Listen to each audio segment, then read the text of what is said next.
அன்பானவர்களே, உங்கள் எல்லாருக்கும் ஆண்டவருடைய நாமத்தில் என் அன்பின் வாழ்த்துதல்.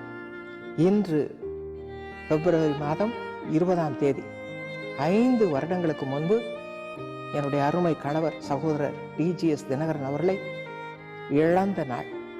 இன்றும் அதை நினைக்கும் பொழுது என் மனம் துக்கத்தில் ஆழ்கிறது. அவரை அறிந்த, அவருடைய அன்பை ருசித்த அநேக மக்கள் இன்றைக்கு கண்ணீர் இருக்கிறார். ஆனால் இந்த கண்ணீரின் மத்தியிலே தான் நம்ம இருக்க வேண்டுமா? எத்தனை பேர் இன்றைக்கு என்னை போல இழப்பின் மத்தியில் இருப்பீர்கள், கண்ணீரில் இருப்பீர்கள். வேலையில இழப்பை இழந்திருக்கலாம், சமாதானத்தை இழந்திருக்கலாம், குடும்ப வாழ்க்கையிலே ஒரு மன ஒற்றுமையை கணவன் மனைவி இழந்திருக்கலாம். இப்படி பல காரியங்களை, விசேஷமா மரண இருள், மரணத்திலே போராடி கொண்டிருக்கிற நிலைமையிலே உங்கள் குடும்பத்திலே மக்கள் இருக்கலாம், அல்லது என்னை போல மரணத்தில் இழக்க கொடுத்த நிலைமையில இருக்கலாம். இந்த நிலைமை வேதனை தரும், கண்ணீர் உண்டாக்கும். ஆனாலும் இன்று இந்த கண்ணீரின் மத்தியிலே கர்த்தருடைய அன்பு எப்படி நம்மை அணைக்கும், ஆசீர்வதிக்கும், நம்மை வழிநடத்தும் என்பதை இந்த 5 வருட அனுபவத்திலிருந்து உங்களோடு பகிர்ந்து கொள்ள போகிறேன். ஆண்டவர் தாமே உங்கள் ஒவ்வொருவரையும், இந்த நிலைமையில் இருக்கிற ஒவ்வொருவரையும் ஆற்றி தேற்றுவாராக. தம்முடைய கரம் நீட்டி உங்களை அழைத்து மொத்தமிட்டு ஆசீர்வதிப்பாராக. நாம் தொடர்ந்து இந்த நிகழ்ச்சியை, இதிலும் ஆழமான காரியங்களை கர்த்தர் நடத்துகிற விதத்தை பற்றி பார்க்க போகிறோம். அதற்கு முன்னதாக என்னுடைய அன்பு கணவர் பாடுகிற ஒரு பாடல், துக்கத்திൻ്റെ பானபாத்திரம் என் கையில் ஆண்டவர் கொடுத்தால் நான் அல்லேலூயா ஸ்தோத்திரம் என்றதை வாங்கி பாடுவேன் என்று பக்தன் பாடியிருக்கிறான். அந்த பாடலை கேட்போமா? அதன் பிறகு உங்களோடு என்னுடைய வாழ்க்கை அனுபவத்தை பகிர்ந்து கொள்ள போகிறேன். துக்கத்திൻ്റെ പാനപാത്രം കർത്താവൻ്റെ കയ്യിൽ തന്നാൻ. ദുഃഖത്തിൻ്റെ പാനപാത്രം കർത്താവൻ്റെ കയ്യിൽ തന്നാൻ. സന്തോഷത്തോടത് വാങ്ങി ഹല്ലേലൂയ പാടിയിടും ഞാൻ. സന്തോഷത്തോടത് വാങ്ങി ഹല്ലേലൂയ പാടിയിടും ഞാൻ. ദോഷമായിട്ടൊന്നും എന്നോട് എൻ്റെ താതൻ ചെയ്യുകയില്ല. ദോഷമായിട്ടൊന്നും എന്നോട് എൻ്റെ താതൻ ചെയ്യുകയില്ല. എന്നെ അവനടിയേച്ചാലും അവനെന്നെ സ്നേഹിക്കുന്നു. എന്നെ അവനടിയേച്ചാലും അവനെന്നെ സ്നേഹിക്കുന്നു. அன்பானவர்களே, பாடலை கேட்டீர்களா? எவ்வளவு உருக்கமான பாடல், பக்தன் அனுபவித்து பாடியிருக்க. துக்கத்திൻ്റെ பானபாத்திரம் என்று சொல்லப்படும், துக்கத்தினுடைய பானபாத்திரம். இன்றைக்கு எத்தனை பேர் துக்கத்தில் இருக்கிறீர்கள்?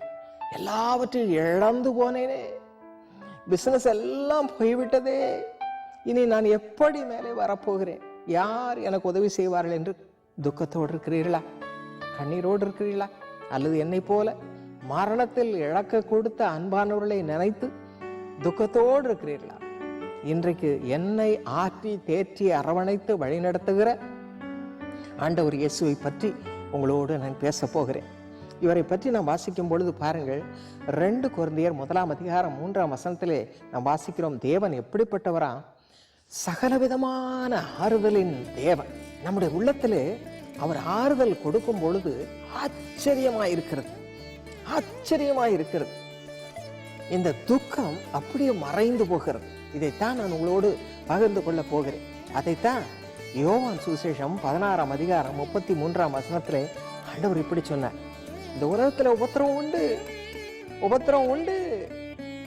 ஆண்டவரை அறிந்து கொண்டேன், ஆண்டவர் என்னோடு இருக்கிறார், நான் வேதம் வாசிக்கிறேன், ஜெபிக்கிறேன், ஆனாலும் எனக்கு துக்கமே கிடையாது என்று யாரும் சொல்ல முடியாது. வாழ்க்கையில உபத்திரம் உண்டு என்று ஆண்டவரே சொல்லி இருக்கிறார். அவரும் தன்னுடைய வாழ்க்கையில் அப்படி கடந்து சென்றிருக்கிறார். ஆனால் அந்த நிலைமையிலும் என்ன சொல்லுகிறார்? இந்த உலகத்தில் உபத்திரம் உண்டு, ஆனாலும் என் பிள்ளைகளை திடன் கொள்ளுங்கள். பி ஆஃப் குட் ஷியர், திடன் கொள்ளுங்கள். ஏனென்றால் நான் உலகத்தை ஜெயித்தேன். அவர் உலகத்தை ஜெயித்த சிலுவையிலே மரண இருள், கண்ணீர், துக்கம் எல்லாவற்றையும் ஜெயித்திருக்கிறார். அன்பானவர்களே, எப்படி அவர் நம்மை ஆற்றி தேற்றுவார்? சங்கீதத்தில் பாருங்கள், 94ஆம் சங்கீதம் 19ஆம் வசனத்தில் இப்படி வாசிக்கிறோம். என் உள்ளத்திலே விசாரங்கள் பெருகையில் கர்த்தாவே உம்முடைய ஆறுதல்கள் என்னை தேற்றுகிறது. ஆண்டவர் எப்படி பாருங்க, அதைத்தான் சகலவிதமான ஆறுதலின் தேவன் என்று வாசித்தோம். ஆண்டவர் கொடுக்கிற ஆறுதல் பாருங்க, ஆச்சரியமா இருக்கு. என்னுடைய வாழ்க்கையில நான் பெற்றுக்கொண்டது அப்படித்தான். இது எப்படி பெற்றுக்கொள்வது? இந்த ஆறுதல் எங்கிருந்து வரும்? இது உண்மையாகவே நம்முடைய துக்கத்தை மாற்றக்கூடியதா?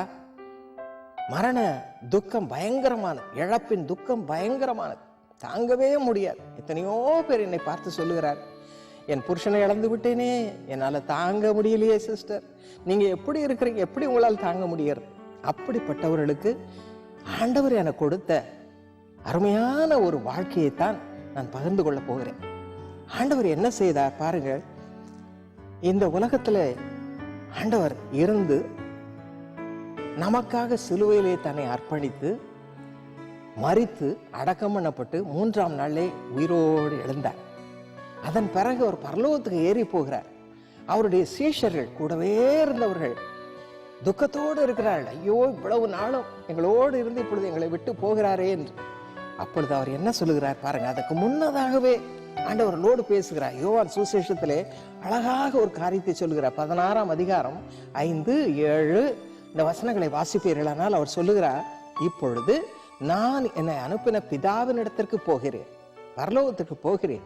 நான் போகாதிருந்தால் தேற்றரவாளன் ஆகிய பரிசுத்த ஆவியானவர் உங்களிடத்தில் வரமாட்டார். நான் போகணும், பரலோகத்துக்கு போனாதான் பரிசுத்த ஆவியானவர் 3வது நபராக திருத்துவத்தில் பிதா, குமாரன், பரிசுத்த ஆவி, இந்த 3 விதத்திலே ஒரே ஆண்டவர் நம்முடைய மத்தியிலே கிரியை செய்கிறார். இப்பொழுது பரிசுத்த ஆவியின் காலம், கடைசி காலம். ஆகவேதான் சொல்லுகிறார் யோவேல் என்ற தீர்க்க தரிசன புஸ்தகத்திலே 2ஆம் அதிகாரம் 28ஆம் வசனத்திலே வாசிக்கிறோம், கடைசி நாட்களிலே மாம்சமான யாவர் மேலும் என் ஆவியை ஊற்றுவேன். இதை நல்லா கவனிங்க, நன்றாய் கவனிங்க. எப்படி இந்த ஆசீர்வாதத்தை பெற்றுக்கொள்ள முடியும்? வேதனையை மாற்ற முடியுமா? நம்மிலிருந்து எடுத்து போட முடியுமா? எஸ், இட் இஸ் பாசிபிள், முடியும் என்பதை தான் நான் சொல்லிக் கொண்டு வருகிறேன். இந்த அனுபவத்தை சீஷர்களுக்கு கொடுத்தார். அவர் சொன்னார் பாருங்கள், எபேசியர் 3ஆம் அதிகாரம் 12ஆம் வசனத்திலே இந்த சீஷர்கள் பயந்து நடுங்கி, ஐயோ ஆண்டவரை சிலுவையில் அறைந்து விட்டார்களே, அவர் மரணம் அடைந்து விட்டாரே, கல்லறையில் வைத்து விட்டார்களே என்றெல்லாம் மாம்ச பிரகாரமாக பயந்து கொண்டிருந்தார். இனி எங்களுக்கு என்ன நடக்கும், அவரோடு கூட இருந்து எங்களுக்கு என்ன நடக்கும்? பயம், கலக்கம், சந்தேகம் எல்லாம் இருந்தது. ஆனால் ஆண்டவர் சொன்னார், அப்போஸ்தலர் 1ஆம் அதிகாரம் 14ஆம் வசனத்தை வாசித்து பாருங்க. போங்க, வருத்தப்படாதீங்க, கவலைப்படாதீங்க, காத்திருங்க, என்னுடைய சமூகத்துல ஜெபம் பண்ணுங்க. நான் போவேனே ஆகில் திரும்ப ஏற்றவாளனாகிய பரிசுத்த ஆவியானவர் உங்கள் மத்தியில அனுப்புவேன். ஆகவே அந்த பரிசுத்த ஆவியானவரால் நிரப்பப்படுகிற அந்த அனுபவத்தை நீங்கள் பெற்றுக்கொள்ள வேண்டும். அதற்கு நீங்கள் காத்திருக்க வேண்டும். அப்போஸ்தலர் 1ஆம் அதிகாரம் 14ஆம் வசனத்தை வாசிப்பீர்களானால் அங்கு அப்படித்தான் சொல்லுகிறார். உடனே அவர்கள் கீழ்ப்படிந்தார். நானும் அப்படித்தான் கீழ்ப்படிந்தேன். என்னுடைய கணவர் இந்த அனுபவத்தை பெற்றார், அபிஷேகத்தை பெற்றார், பரிசுத்த ஆவி நிறைவை பெற்றார். ஆண்டவர் இந்த அனுபவத்தை பெற்றார் என்று வாசித்து அப்போஸ்தலர் 10ஆம் அதிகாரம் 38ஆம் வசனத்தின்படி தானும் ஜெபமணி எனக்கும் இந்த அனுபவத்தை தாரும் என்று கேட்டார். எப்படி அப்போஸ்தலர் கேட்டார்களோ அப்படியே அவரும் கேட்டார். அப்போஸ்தலர் 2ஆம் அதிகாரத்தை வாசித்து பாருங்கள். அத்தனை சீஷர்களும் பரிசுத்த ஆவியின் சந்தோஷத்தினால் நிரப்பப்பட்டார்கள். அனுபவம் என்பது, இந்த பரிசுத்தாவியின் அபிஷேகம் என்பது ஒரு பெரிய அனுபவம், தெய்வீக அனுபவம். இதை பெற்றுக்கொள்ளுங்கள் பிரியமானவர்களே. அநேகருக்கு இது விளங்குவதில்லை. எனக்கு கிடைக்குமா என்பார்கள், அல்லது எனக்கு இதெல்லாம் அவசியமில்லை என்பார்கள். இல்லை பிரியமானவர்கள், இப்படிப்பட்ட துக்கமான சமயத்திலே, இழப்பின் சமயத்திலே உங்களை ஆற்றி தேற்றக்கூடிய ஒருவர் உண்டானால் அது பரிசுத்த ஆவியானவர் மட்டுமே. உங்களை பலப்படுத்துகிறவர் அவர் ஒருத்தர் தான். அதனால எனக்கு அருமையானவர்களே, இந்த அபிஷேகத்தை பெற்றுக்கொள்ளுங்க. நானும் அப்படியே காத்திருந்த என்னையும் நிரப்பினார். அதனால என்ன நடந்தது பாருங்கள். என்னுடைய கணவரை இழந்த துக்கத்தின் மத்தியிலே நான் கண்ணீர் விட்டு அழுதேன். 2 நாள் ஓவென்று அலறி அழுதேன். இனி நான் என்ன செய்வேன் என்று. ஆனால் நடந்தது என்ன தெரியுமா? 2வது நாள் மாலையிலே பரிசுத்த ஆவியானவர் என்னோடு பேசினார், என்னை பலப்படுத்தினார், ஒரு புது தைரியத்தை. அதைத்தான் நாம் வாசிக்கிறோம். எபேசியர் 3:12 வாசிக்கிறோம். இந்த பரிசுத்த ஆவியானவர் மூலமா நமக்கு என்ன கிடைக்கிறது? தைரியம், திட நம்பிக்கையை தந்து தேவனிடத்தில் சேரும் சிலாக்கியத்தை பெற்றுக்கொள்கிறோம். அப்படித்தான் எனக்கு தைரியம் கிடைத்தது. 3வது நாள் நாங்கள் ஒரு கூட்டத்திற்காக ஒழுங்கு பண்ணி கொண்ட பொழுது பரிசுத்த ஆவியானவர் சொன்னார், நீ பேசு, இந்த கூட்டத்திலே பேசு, தைரியமாய் ஆண்டவர் கொடுக்கிற சமாதானத்தை, துக்கம் மாறி சமாதானத்தை, சந்தோஷத்தை பெற்றுக்கொள்ளலாம் என்பதை மக்களுக்கு சொல்லு என்றார். எனக்கு என்ன பேசுவதென்றே தெரியவில்லை. அவரே என் மனதில் வார்த்தைகளை போட்டார். அதன்படி நான் பேசினேன். அநேகர் ஆறுதல் பெற்றார், நானும் ஆறுதல் பெற்றேன். வேத புஸ்தகத்திலே கொலோசியர் 3:15 நாம் இப்படி வாசிக்கிறோம். In Colossians 3:15 we read in the Bible, நன்றி அறிதல் உள்ளவர்களாயும் இருங்கள். be thankful always. 5 வருஷமாக இந்த ஆறுதல் தான் என்னை தேற்றி வருகிறது. என்னுடைய துக்கத்தை கர்த்தர் சந்தோஷமாக மாற்றி இருக்கிறார். அதன் பிறகு இந்த 5 வருஷத்திலும் ஆண்டவர் தம்முடைய அடியான் மூலமாய் செய்யக்கூடிய பணியில ஒரு சிறு பாகத்தை நானும் செய்யும்படி எனக்கு பலன் தந்து என்னை வழி நடத்தி வருகிறார். ஆம், பரிசுத்த ஆவியானவர் உங்களை பலப்படுத்துவார். அதைத்தான் அப்போஸ்தலர் 1:8 வாசிக்கிறோம். சீஷர்களுக்கு சொல்லுகிறார், நீங்கள் பலன் பெற்றவர்களாக சாட்சிகளாய் இருப்பீர்கள். அப்படியே நீங்களும் சாட்சிகளாக இருக்கலாம். இந்த கிருபை எனக்கு கொடுத்திருக்கிறார் என்பதை நான் சந்தோஷமா ஆண்டவருக்கு மகிமையா சொல்லுகிறேன். பலனை கொடுத்தார், தாங்கும் பலன், திடம், மனம், தைரியம். இன்றைக்கு ஆண்டவருக்காக எழும்பி பிரகாசிக்க 5 வருஷம் ஆண்டவருக்கு என்று உழைக்க ஆண்டவர் கிருபை செய்து வந்து கொண்டிருக்கிறார். எனக்கு செய்த ஆண்டவர் உங்களுக்கு செய்ய மாட்டாரா? ஏன் வீணாக கவலைப்படுகிறீர்கள்? உங்கள் துக்கமெல்லாம் மாறி நீங்கள் சந்தோஷமாக இருக்க ஆண்டவர் நிச்சயம் அருள் புரிவார். கர்த்தருடைய ஆசீர்வாதம் இப்பொழுதே உங்கள் மேல் இறங்குகிறது பிரியமானவர்களே. இது நடக்குமா? மரணம் இருளுக்கு பிறகு எப்படி சந்தோஷம் வரும்? எப்படி இந்த பலன் வரும்? எப்படி என் வாழ்க்கை மாறும் என்று இழப்புக்கு பிறகு அவ்வளவுதான் என் வாழ்க்கை என்றெல்லாம் சோர்ந்து போயிருக்கிறீர்களோ? சோர்ந்து போயிருக்கிற உங்களுக்கு அவர் பலன் கொடுப்பார். ஏசாயா 40:29 வாசித்து பாருங்கள். அருமையான வசனம். சோர்ந்து போகிறவனுக்கு பலன் கொடுத்து சத்துவத்தை பெருக பண்ணுவார் என்று வாசிக்கிறோம். அருமையானவர்களே, அதே போல உங்களுடைய வாழ்க்கையில் ஆண்டவர் கொடுக்க போகிறார். இன்று பெற்றுக்கொள்ளலாம். ஏன் நாளைக்கு என்று சொல்லுகிறீர்கள்? இன்று இந்த துக்கத்தின் நினைவு நாளிலே ஆண்டவர் உங்களுக்கு கொடுக்க போறார். எனக்கு கொடுத்த ஆண்டவர் உங்கள் குடும்பத்தை நீ சந்திக்க போகிறார். துக்கமெல்லாம் மாறி போகும், இழப்பு எல்லாம் மாறி போகும். கர்த்தருடைய ஆசீர்வாதம் இப்பொழுது உங்கள் மீது இறங்குகிறது. என்னென்ன இழப்பு, பிள்ளை இழந்து தவிக்கிறீர்களோ, புருஷனை இழந்து தவிக்கிறீர்களோ, மனைவி இழந்து தவிக்கிறீர்களோ, அல்லது வேலை இழந்து தவிக்கிறீர்களோ, இனி வாழ்வே வளர முடியாது, அவ்வளவுதான் என் வாழ்க்கையை சோர்ந்து போயிருக்கிறீர்களா? ஏன் ஒருவேளை இனி என் வாழ்க்கை எனக்கு என்ன பிரயோஜனம் என்று சொல்லி தற்கொலை செய்யவும் நீங்கள் முடிவெடுத்திருக்கலாம். பிரியமானவர்களே, வேண்டவே வேண்டாம். உங்களுக்கு வாழ்வு உண்டு. எனக்கு வாழ்வு கொடுத்த ஆண்டவர் உங்களை கைவிட்டு விடுவாரா? அவர் எல்லாரையும் நேசிக்கிறவர். உங்களை ஆசீர்வதிப்பதே அவருக்கு பிரியம் என்று வேதம் சொல்லுகிறது. பிள்ளைகளை கர்த்தர் ஆசீர்வதிக்கவே விரும்புகிறார். நீங்கள் அவருடைய பிள்ளைகள் அல்லவா? உங்களுக்காக சிலுவையிலே தன்னையே அர்ப்பணித்தார் அல்லவா? அந்த அன்பை சற்று யோசித்து பாருங்கள். அவர் உங்களுக்காக தன்னையே அர்ப்பணித்தார். அதன் மூலமாக உங்களுடைய வாழ்வை மாற்றி சொந்த பிள்ளைகளாக மாற்றுகிறார். அதோடு கூட அவர் பரலோகத்துக்கு போய் பரிசுத்த ஆவியான அனுப்பி நம்மளை ஆற்றி தேற்றுகிறார். தேற்றரவாளனாகிய பரிசுத்த ஆவியானவர் நமக்குள் வரும்பொழுது நம்முடைய குடும்பம் செழிக்கிறது. நாங்கள் எவ்வளவு வேதனைப்பட்டோம். ஐயோ, அப்பா போய்விட்டார் என்று பிள்ளைகள் வேதனைப்பட்டார். ஆனால் என்ன நடந்தது? ஆண்டவர் ஒவ்வொருவரையும் தம்முடைய கரத்தில் எடுத்துக்கொண்டார். பரிசுத்தாவின் பலனால் நிரப்பினார், சந்தோஷத்தினால் நிரப்பினார். அந்த சந்தோஷத்தை பற்றி தான் நாம் பார்க்கிறோம். 1 பேதுரு 1:8 சொல்ல முடியாத சந்தோஷம், மகிமையால் நிறைந்த சந்தோஷம். இதை அனுபவித்து பார்த்தால்தான் தெரியும். நான் அனுபவித்து உங்களோடு பேசுகிறேன். இதனால தான் இன்றைக்கு நான் ஊழியம் செய்கிறேன். நான் என்றதை ஆண்டவருக்கு என்று செய்கிறேன். பலவீனம் உண்டு, வயது அதிகமானபடியால் பலவீனம் உண்டு. ஆனாலும் கர்த்தருடைய ஊழியத்தை சந்தோஷமாக செய்ய, மக்களை ஆற்றி தேற்ற, விசேஷமாக பெண்களுக்கு ஆறுதலாக இருக்க என்னை உபயோகித்து வருகிறார். உங்களையும் அப்படியே ஆசீர்வதிக்க விரும்புகிறார். இன்று உங்கள் இழப்பு எல்லாம் மாறி போகிற நாள், துக்கமெல்லாம் மாறி போகிற நாள். துக்கத்தின் பாத்திரத்தை கையில் வைத்துக் கொண்டிருக்கிறீர்களோ, என்னோடு சென்று அல்லேலூயா ஸ்தோத்திரம் என்று ஆண்டவரை போற்றி புகழுவீர்களா? நம்ம எல்லாரும் இப்பொழுது ஜெபிக்க போகிறோம். கண்களை மூடி நம்ம எல்லாரும் ஆண்டவரை நோக்கி பார்ப்போம். இந்த பலன் உங்களை நிரப்ப போகிறது. உங்களுடைய கண்ணீர் மாறப்போகிறது. உங்களுடைய துக்கம் சந்தோஷமாக மாறப்போகிறது. பெற்றுக்கொள்வீர்களா? நாம் ஜெபம் செய்வோம். எங்கள் அன்பு தகப்பனே, இந்த நேரத்திலே உடைய பிரசன்னம் எங்களை நிரப்புவதற்காய் ஸ்தோத்திரம்ப்பா. ஆண்டவரே, உடைய பிள்ளைகள் இந்த நிகழ்ச்சியை பார்த்து கொண்டிருக்கிறாள் சுவாமி. துக்கத்தோடு கண்ணீரோடு ஒருவேளை அவருடைய வீட்டிலே மரணம் நடந்திருக்கலாம், எங்களுக்கு ஆறுதல் இல்லையே என்று தவித்து கொண்டிருக்கலாம். ஆனால் சுவாமி, எல்லா இழப்புகள் மத்தியிலும் விசேஷமாக மரணத்தின் இழப்பின் நிலவையிலும் நிற்கிற உடைய பிள்ளைகளை நீ கரம் பிடித்து ஆசீர்வதி.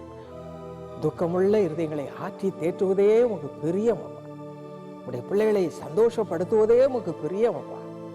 துக்கத்தில் இருக்கிறவர்களை, துயரத்தில் இருக்கிறவர்களை மாற்றி, அவருடைய துக்கத்தை மாற்றி, துயரத்தை மாற்றி சந்தோஷத்தை நிரப்புவதே உமக்கு பிரியம். அப்படியே இன்றைக்கு இறங்கும் சுவாமி.